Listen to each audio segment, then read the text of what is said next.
Well, it is good to be with you. Like my wife said, I'm Pastor Matt. I'm the associate pastor here, and we've been here for about 9 years now. 9 years, like that feels incredible. But I wanted to take a moment before I jump in and just celebrate our students. My wife mentioned about fine arts going and all last week, and we celebrate the performances, which are great. The students do a great job. We celebrate the achievements and the awards that they walked away with. But I just want to celebrate this morning the preparation that went into it, because I know how many hours every single one of these students spent here going over this human video, the amount of hours that were spent agonizing over getting the wording just right on their book chapters and their short sermons and their spoken words. I know the amount of preparation that went in there into all of that. And friends, that's where ministry happens. Ministry, we look at the stage and say, oh, that's great, but where true ministry happens is in the preparation. I'm so proud of these students for all the hard work that you guys have put in, all the investments that you guys made. And so we applaud our students for not just their achievements, but for their preparation. Can we give it up for our students this morning?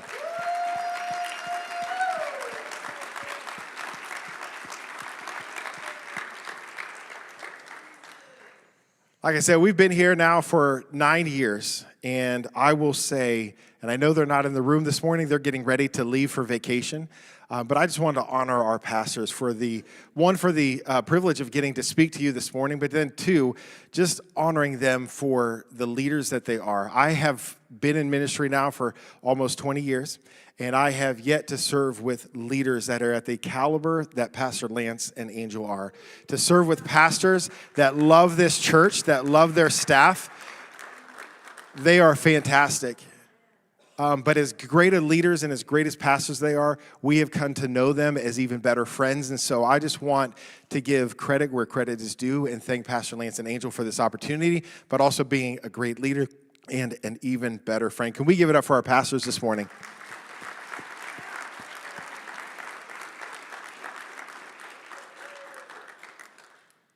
Well, it is great to be able to be with you. Summer is winding down. Everybody's ready to get back into school. Parents more so than the students. But we are excited for this summer to wind down. I walked out this morning. I'm like, it just feels like football season. I'm ready for football season. So I hope you all got your vacations in, because time's running out to get the vacation in. My family got to go on a vacation at the end of June, beginning of July, and I told a number of people this, like, hey, we're getting ready to go on vacation, or hey, we just got back from vacation, and probably pretty much to the person, everybody was like, oh, I hope it was better than the last time. If you don't remember that one of the last times I shared, I told the story about my vacation.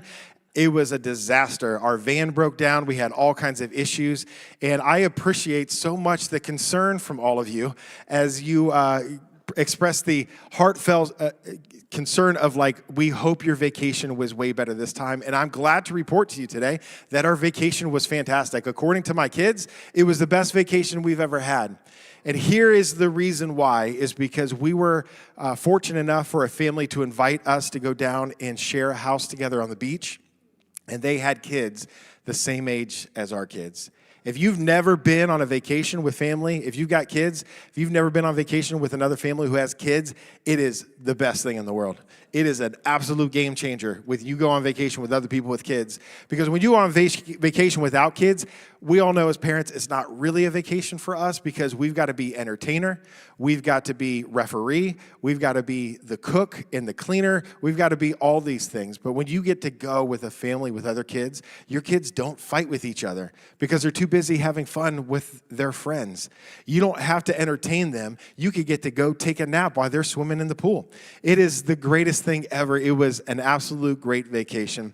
And so we just are so appreciative of the family that invited us. But one of the things we got to do on vacation is we got to go see a lighthouse. Have you guys ever been to and seen a lighthouse before?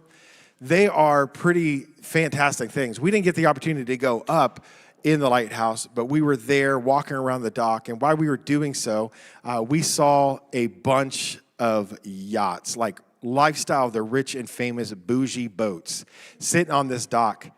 And some of them were like They were huge. I'm like, this is bigger than my house. This is bigger than 2 of my houses.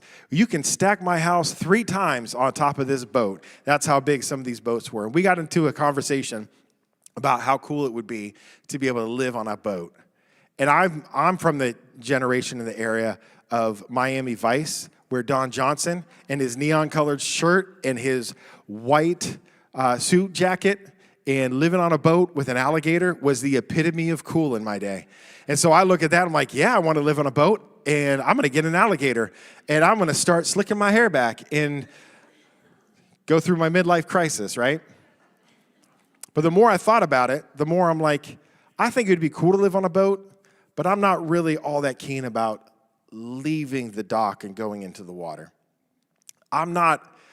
There are some boat people, and God bless you, like, that's great. If you love boating, we need people like you. I'm just not one of those people, because I grew up with a boat. My dad had a pontoon boat.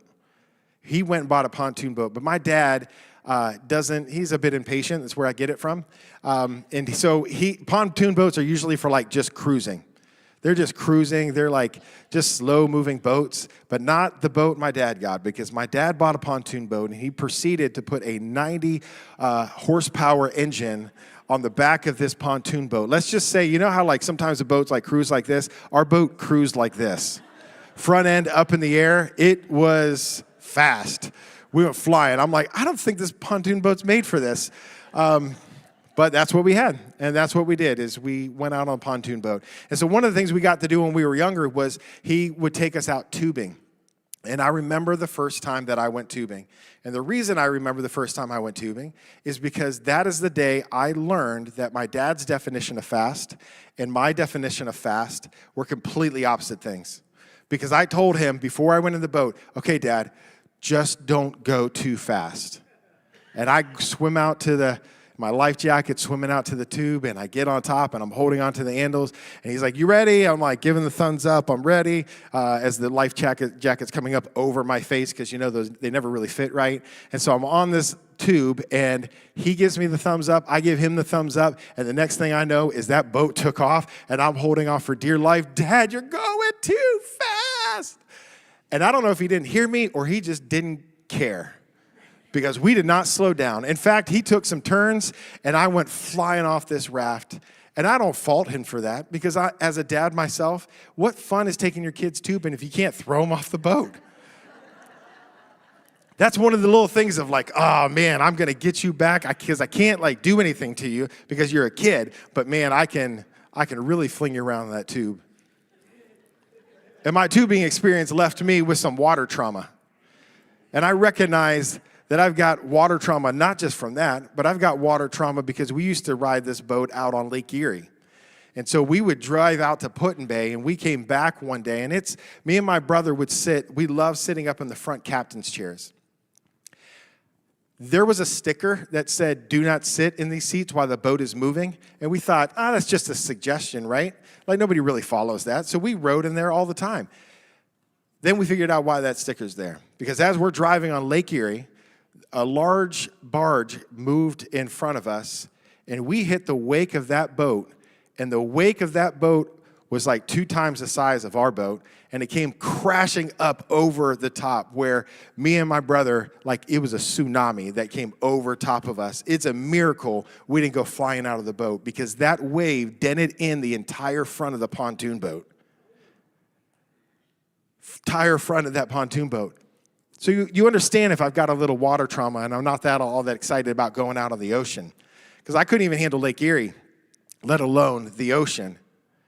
And now that I'm getting older, I'm getting into my 40s, I'm recognizing that I'm probably even a little bit older than what my dad was when he bought the boat. And when we went out tubing, we went out on the lake, my dad never got out of the boat. He was the one who drove. He was the one who had the challenge of flipping us off the tubes all the time. He never got out of the boat. He never really rode. But one day, my mom and my aunt convinced him, oh, you'll be fine. It'll be great. You need to experience it. And so he reluctantly got in the water and swam out to the tube, and they drove him around and tried to flip him off, and he had a good time until he came back to the boat. Because when we were young, we were light. He would just grab us and throw us up out of the pontoon boat. So we never really bought a ladder. to get in the pontoon boat. Something that he didn't think of before he got out of the boat was, how am I going to get back in the boat? Because what he quickly realized was my mom and my aunt were absolutely zero help to him getting in the boat, because the more frustrated he got, the more they laughed at him. Which, as a guy, like when you're frustrated and somebody laughs at you, that's like, that just takes it to a whole nother level. And he was so mad and so angry, and somehow, I don't know, maybe used the adrenaline to hoist himself up and get in the boat. And that's the last time my dad ever got in the water out of the pontoon boat. And you better believe probably the next week we had a ladder. We definitely had a ladder coming in. And so I've experienced some water trauma in my life. So I'm not always that keen on going out on the lake. And as I think about these things, I wonder if our life is not kind of similar, because it's not a matter of if storms are going to come. It's just a matter of when we face those things, when we face the waves of life. And the situations in our life are also often resembling some of those things. There are times where we want to go at one pace, and God has a different definition of fast, and so he hits the gas, and it's all we can do to just hold on for dear life, as God is accelerating us through life way faster than what we think we can handle. What do we do in those moments when we develop water trauma because life goes faster than we expect? What do we do when we develop water trauma because as we're just cruising along, an unexpected wave comes and crashes over top of us and dents our pontoon boat in? How do we handle those types of things in life, the unexpected things? How do we handle it when we take a step out of the boat and we realize we have no way to get back in? What do we do with the water trauma of our life? And so this morning, I want to talk to you a little bit about water trauma, because Jesus did a lot of ministry on the water. Some of that is contextual from the perspective of it was a fishing culture, but also they were surrounded by bodies of water, and so they had opportunities to be able to, water was a connecting point in a lot of ways. And so Jesus did a lot of ministry on the water. And this morning I want to share with you just two stories and how that can relate to us and how we deal with the storms of our life and the water trauma that they produce. So before we jump into it, we're in the series called Straight from the Heart. You're going to hear a lot of similar things to what Pastor Lance shared 2 weeks ago. You're going to hear when he talked about drifting and setting down anchors and just being complacent in our walk with God. You're going to hear some similar things to Pastor Angel last week as she talked about what do we do when bad things happen, when we have a certain expectation of God and he doesn't come through for us. You're going to hear some similar things today that Pastor Anthony is going to be sharing next week about complacency. And we can look at that. None of us talked about what we were going to talk about as we prepared our messages. And we look at that and like, oh, that's a big coincidence. Well, I like to see it as God ordained, that God obviously has something that he wants us to hear. And today, the third time is the charm. I hope and pray that today is the third time that God opens your ears and not just allows you to hear something, but allows you to respond to something that he is speaking through these messages. And so as we jump into the passages of Scripture this morning, if you turn with me to Mark chapter 4, verse 35 through 41, we're going to look at the first story of a storm and what Jesus, with the lessons that we can learn from it. And so Mark chapter 4, verse 35 through 41, I'm going to read it from the screen because I was told the Bible I was reading from was different. Same NLT. I don't know what the deal is. I'm going to blame it on Jen Wolf back at the computer, but that's cool. I'm just kidding. It ain't Jen's fault. It's Gianna's fault. Mark 35:41. That day when evening came, he said to his disciples, let us go over to the other side. And leaving the crowd behind, they took him along just as he was in the boat. There were also other boats with him. A furious squall came up, and the waves broke over the boat so that it was nearly swamped, and Jesus was in the stern, sleeping on a cushion. The disciples woke him and said to him, "Teacher, don't you care if we drowned?" He got up, rebuked the wind, and said to the waves, "Quiet, be still." Then the wind died down, and it was completely calm. And he said to his disciples, "Why are you so afraid? Do you still have no faith?" They were terrified and asked each other, "Who is this? Even the wind and the waves obey him." Then we jump over to Matthew chapter 14. I'm going to read this from the screen too, just to be safe. 14:22 through 33, another story of a storm. Immediately after this, and what it says this there, it's talking about Jesus feeding the 5,000 with just a couple loaves and a couple of fish. He just did this miraculous thing. And it says, immediately after this, Jesus insisted that his disciples get back into the boat and cross to the other side of the lake. And while he sent the people home, after sending them home, he went up to the hills by himself to pray.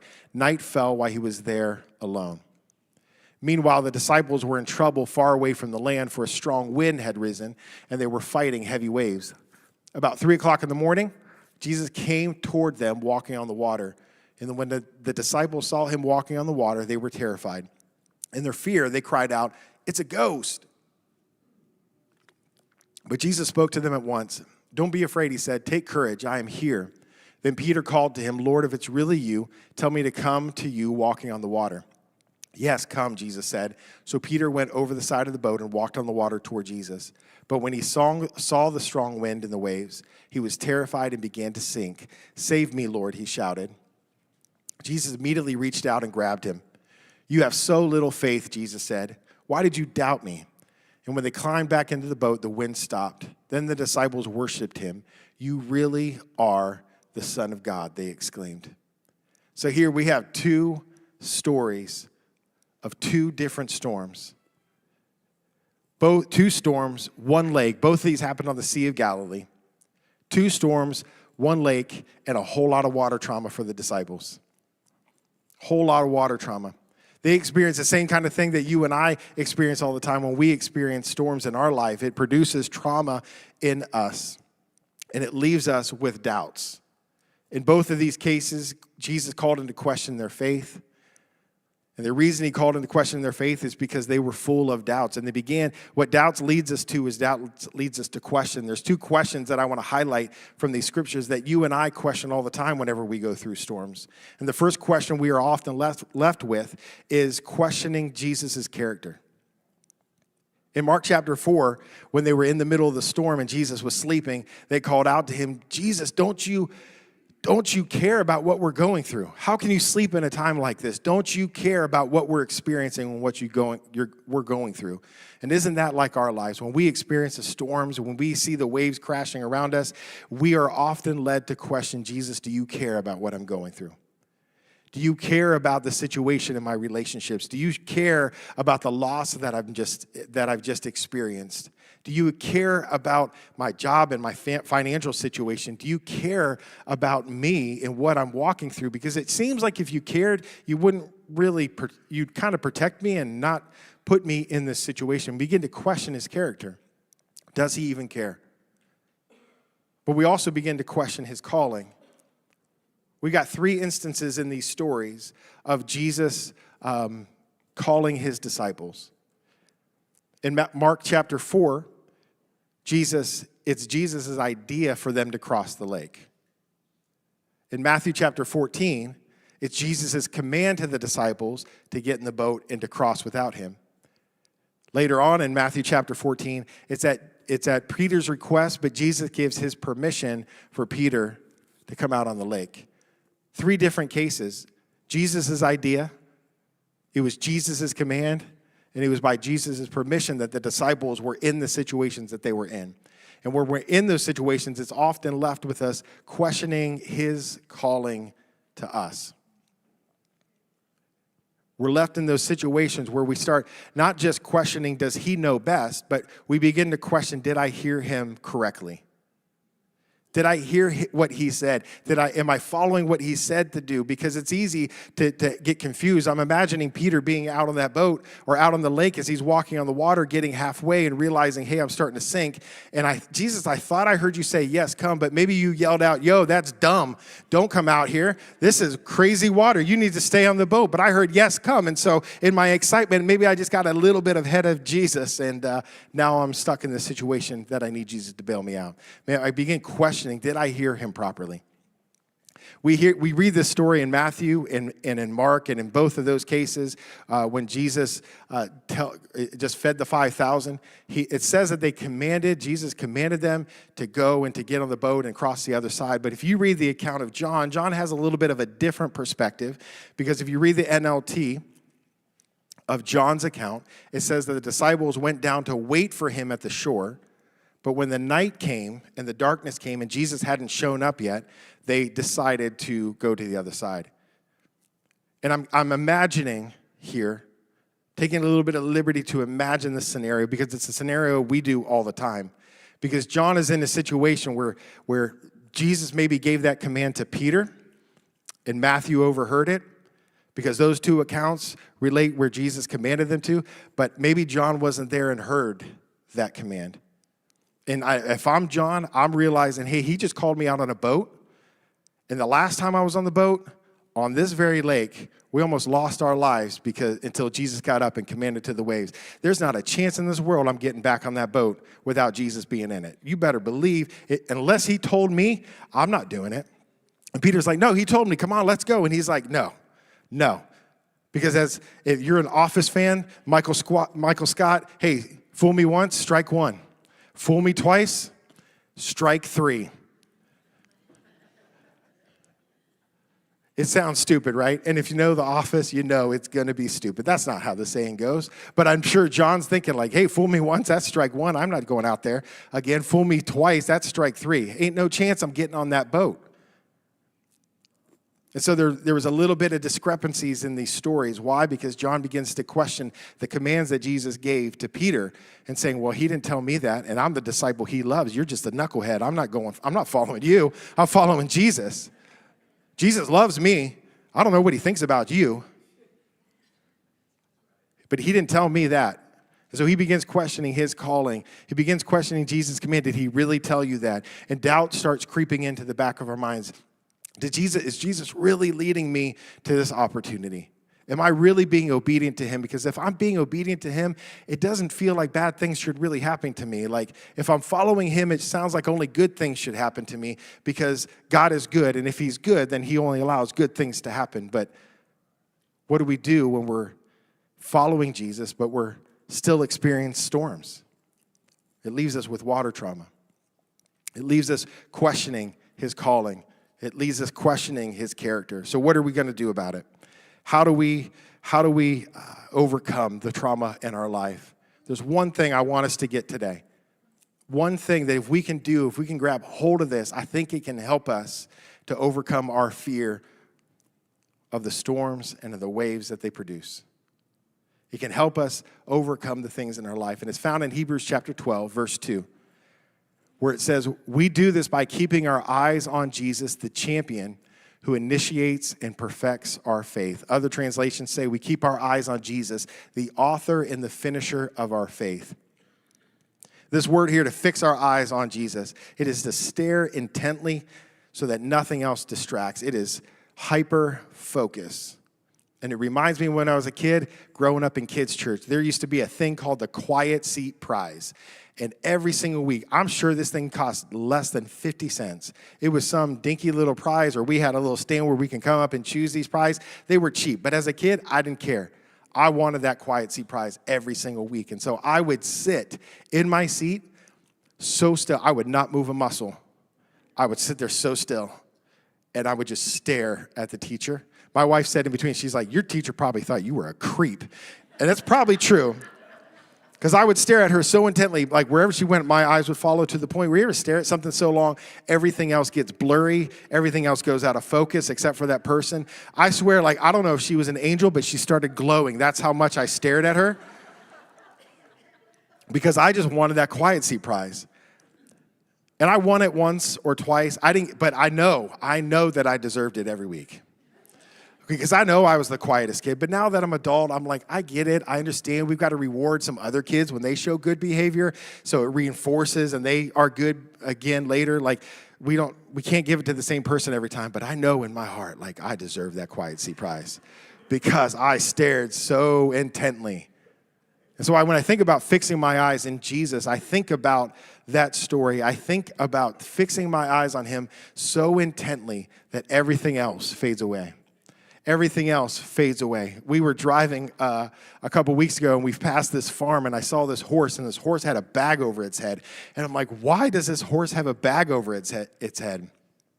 And it just reminds me that, like, hey, we put a bag over the head so the horse doesn't get spooked about the things that are happening around it. It helps keeps its focus. That's why they put blinders on it, so they just focuses on the road. It's not distracted about anything else that's going on. That's what we do when we fix our eyes upon Jesus, the author and the finisher of our faith. But how do we fix our eyes on Jesus? This sounds so much easier said than done. And there's a couple of things this morning that I think we need to remember. We need to apply to our lives whenever we're faced with the storms of life, because it'll help us keep our eyes fixed on Jesus. And the first one is this. We need to remember that even when we can't see him, he still sees us. Even when we can't see Jesus, he still sees us. The reason we can fix our eyes on Jesus in the first place is because he has first fixed his eyes upon us. In Mark chapter 4, it's not so easily apparent, but when this application, it's not so easily obvious, but if you're looking at this story, when the disciples came to Jesus and questioned whether or not he cared, the expression they used was, "Teacher, Rabbi, Master, don't you care about what we're going through? Teacher, don't you care about what we're experiencing?" What they saw Jesus as was a great teacher and a rabbi and somebody worth following, but they didn't see him as Lord, let alone see him as the Lord over the waves and the storms. And so Jesus used that opportunity. You know that he will use the pain in our life as a platform to display his power. And the reason he does that is to increase our faith. The reason he does that is to increase or change our perspective and give us a revelation that he is not just a good teacher. It is to challenge how you see him, that he is Lord. He is not Lord of some of your life. He is Lord of all of your life. He doesn't want to just be part of your life. He wants your whole life. And sometimes it's hard for us to see him because how we see Jesus in the midst of our storm tells us how we really see Jesus and how we really think about Jesus. And sometimes he's got to take us into the midst of the storm to open our eyes to truly see him as he is. If we're going to fix our eyes on Jesus, I don't want to fix my eyes on my version of Jesus. I want to fix my eyes on who Jesus really is. And so he leads us into the storms, and we realize that before I could even see him clearly, he saw me. And he will lead me into the storm just to reveal his power and to give me a new revelation of who he is. It is in those storms that my faith is developed. Every single storm you go through has a purpose. And that 9 times out of 10, in fact, 10 times out of 10, that storm its purpose is to build your faith. And faith is not something we know. Faith is someone we know. Our faith isn't in the thing. It's not in the boat. Our faith is in Jesus. Before we can see him, he has seen us. Even when we can't see him, he has seen us. In Matthew 14, we hear this passage where Jesus sent them away. He went up on the hill to pray. And the other Gospels expound upon that. And they say he went up to the hills to pray.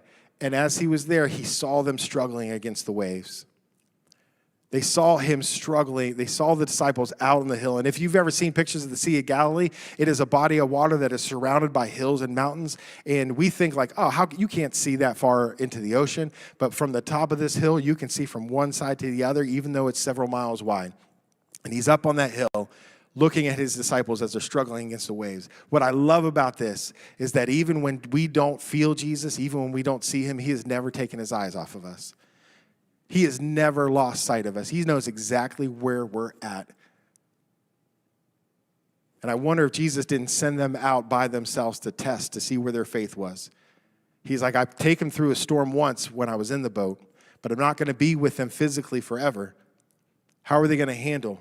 Are they going to trust that I'm the Lord of the waves even when they don't see me? And so he sends them out in the midst of the boat.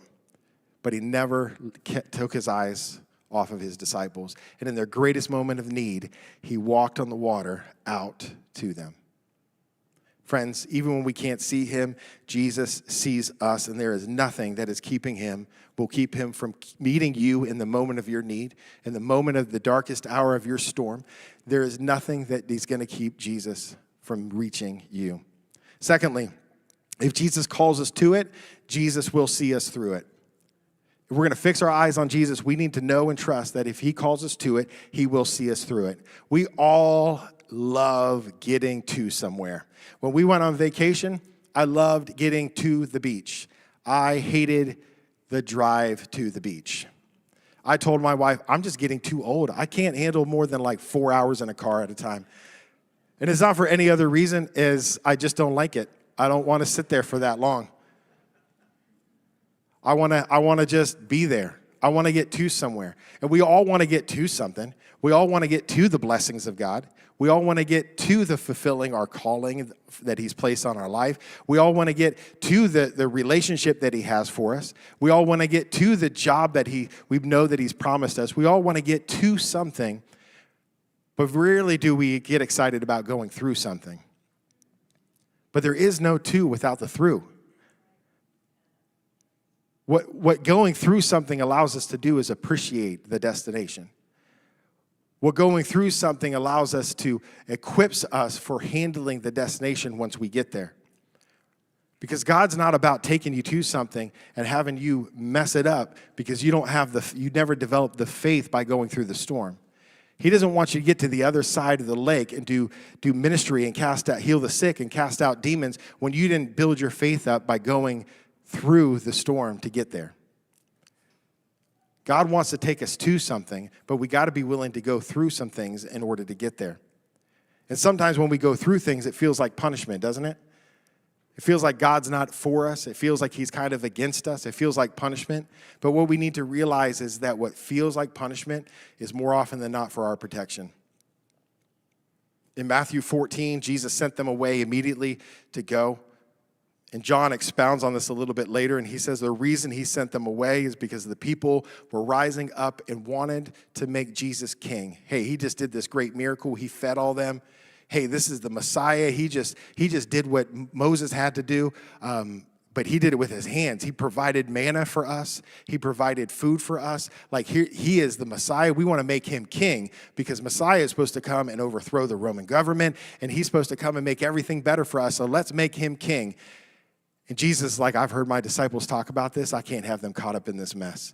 I'd rather them be in the middle of a storm than here caught up in this mess outside of the will of God. Because Jesus knew his time had not come yet. And sometimes Jesus will lead us into the storm and it feels like punishment, but it's actually for our protection. It's for our protection. And storms can often be confirmation for us that we are headed in the right direction. Two things I've learned about storms. One, storms can come in our life because we are following the will of God.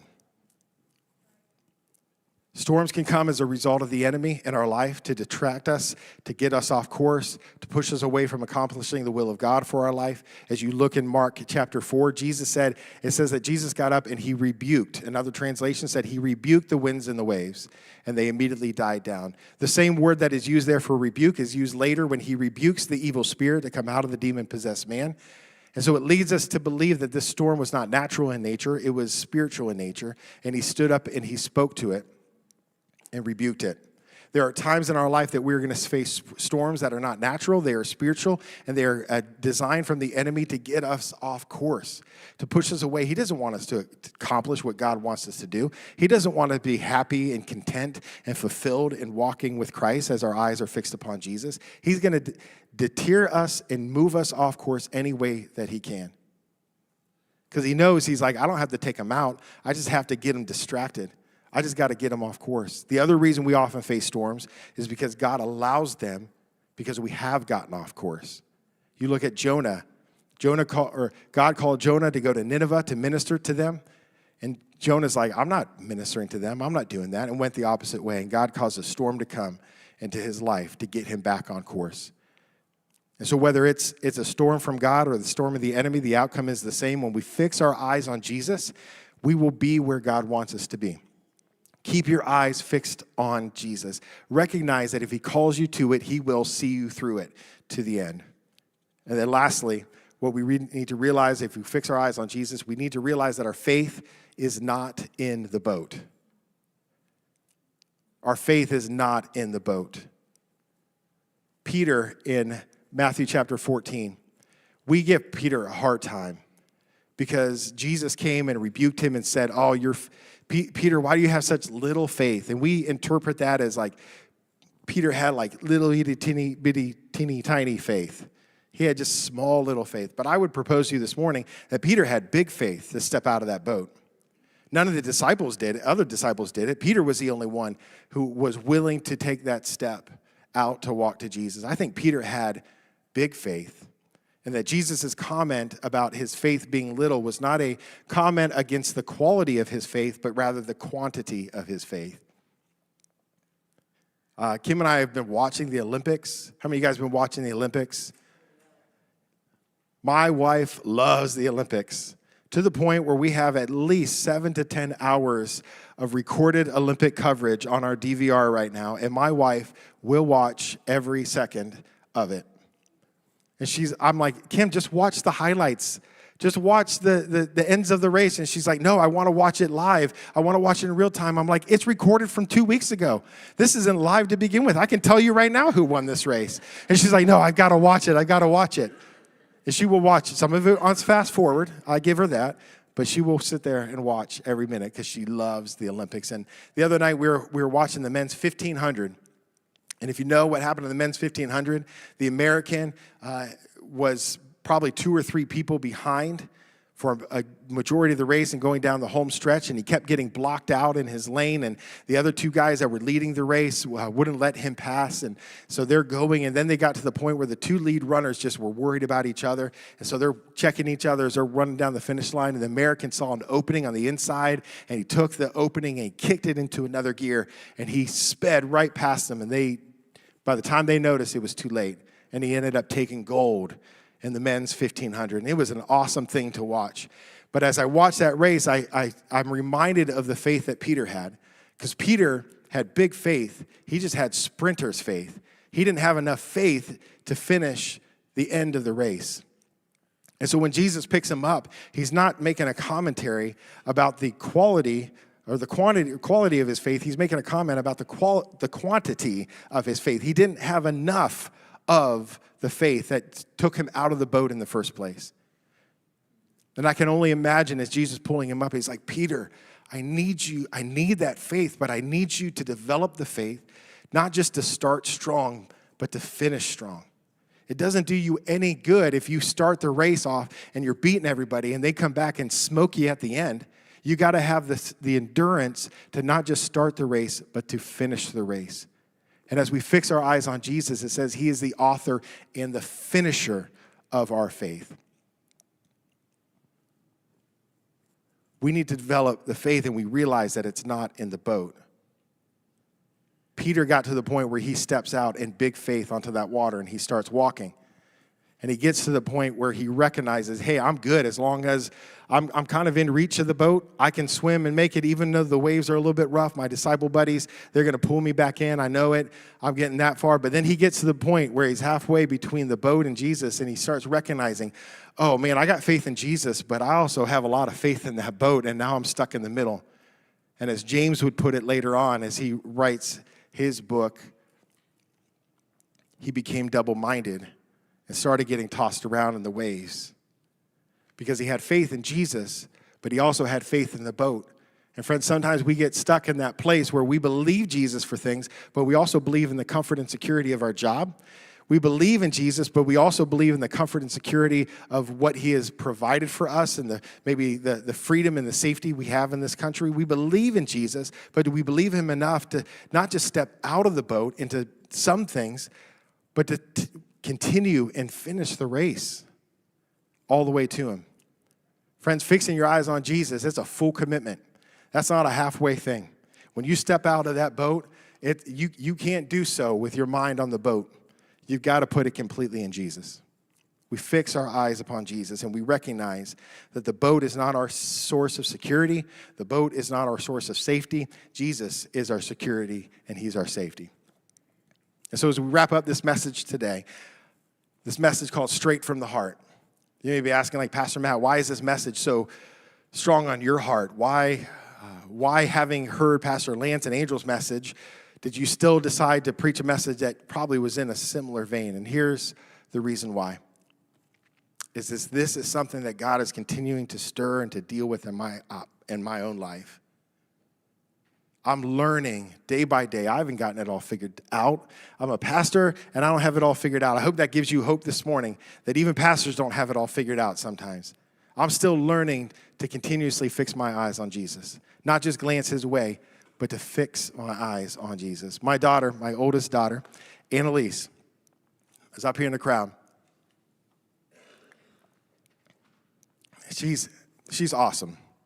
She does human videos, and I've seen her face contort in ways I've never knew was possible. Like, she makes some of the craziest faces up here. So intent. I'm like, that's got to be her mom, because I've got zero theatrical stuff going on for me. But my daughter, many of you may know her, many of you may not, but what you may not know is that she, at a young age, was called into ministry. Kids camp, I believe, right? Kids camp, called into ministry.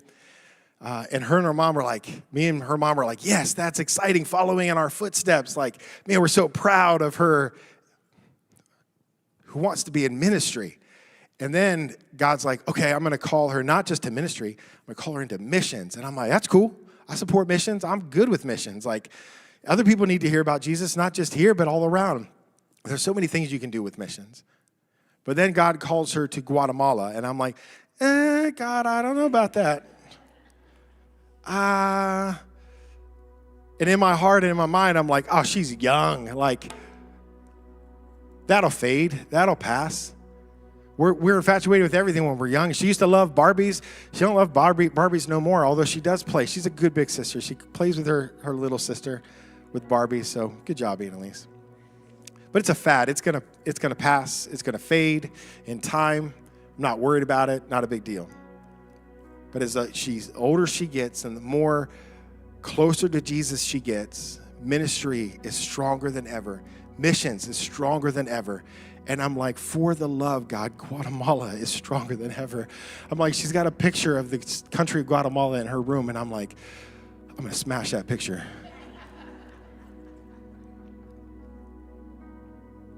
And Kim and I were talking the other week, and we're talking about some things, and she stops me and she's like, I've never heard you talk about things this way. And we were talking about some mission stuff, and I was just expressing some concerns, and she's like, I've never heard you talk this way before. She said, I think you're in denial.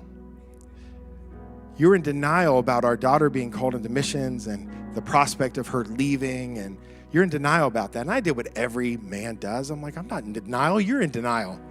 Get out of here with that denial stuff. And I denied the fact that I was in denial. But the more I thought about it, the more I'm like, I think she might be hitting on something. Because I realized that as I take it to God, I'm like, God, what's going on? He's like, I'm realizing I don't like it. I love that she's called to ministry. I love that she's called to missions.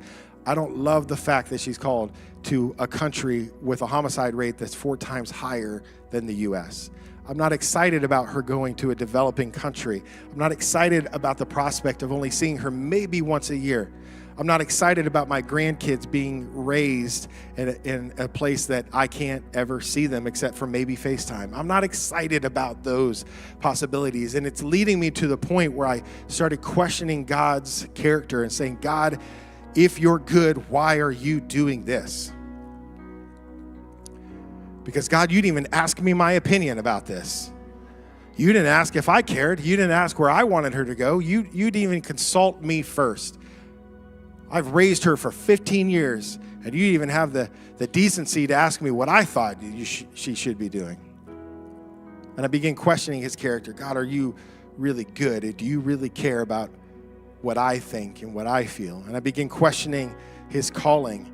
I began questioning his calling to her. I'm like, she's young. Is she even spiritually mature enough to know what God is calling her to? Like, and there have been moments where I have said things. In fact, I sat her down and I apologized to her last night. I'm about to share this story, and I got to tell you that I'm sorry for some of the things that I've said, because I had the mindset if I could talk her out of it, it means it wasn't really from God. If I could talk her out of it, and so I tried. I would say some things. I'd be like, "Oh, that's not going to happen. Oh, lots can happen between now and then. You never know."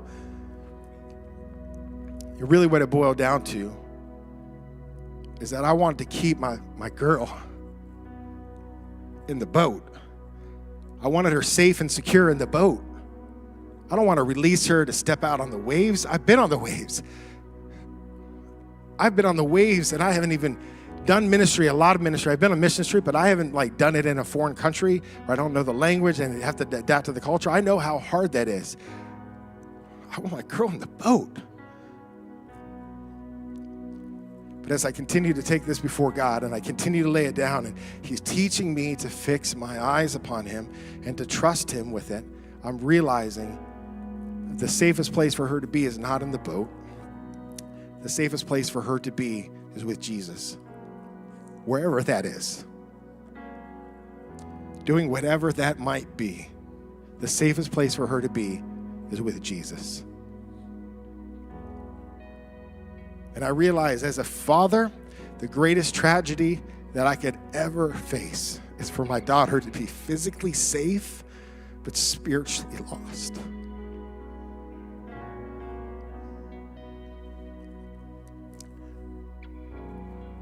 Because she denied the call of God on her life.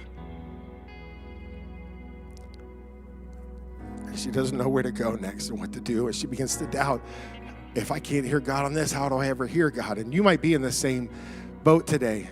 I know like school's getting ready to start. Many of you have kids you're sending off to college. You're sending kids back to school. And sometimes that feels like a foreign missions field, right? Like you're sending your kids back into there. And we need to recognize and realize that before you ever see Jesus, he's seen you. Right where you're at, right where you're going through. Before before you've seen him, he has seen you, and he is right there, and he cares infinitely about what you're going through. But he also knows the safest place for you sometimes is the storm. As your faith grows and it matures, and we trust that, man, if you called her to this, I know and I trust in my heart that you're going to see her through it, and you're going to do a work in her and through her, unlike anything I could ever imagine. And I realize that my safety is not in the boat. Her safety is not in the boat. It's with Jesus. So what water trauma have you experienced today? What storms are you walking through? What waves are crashing in around you? What doubt is entering your mind about God's character or his calling on your life? Friends, we need to remember that God sees us even when we can't see him. We need to remember that he will see us through as we walk out from that boat with our eyes fixed upon Jesus. This morning, we're going to worship him. And I know it's getting a little bit late, but let's not miss this opportunity to respond to what God is speaking to us. Maybe just not this morning, but over the past 2 weeks. What has God been speaking to us? What is he doing? And let's not miss our opportunity for God to show himself to us this morning. Jesus, we thank you. We thank you that you see us. We thank you that you care. We thank you that there's no storm that you lead us into, that you do not have power and dominion over. We thank you, God, for what you're about to do in this room as hearts and lives are surrendered to you. Be exalted and be praised in this place. Work in the hearts of your lives, of your people. In Jesus' name, amen.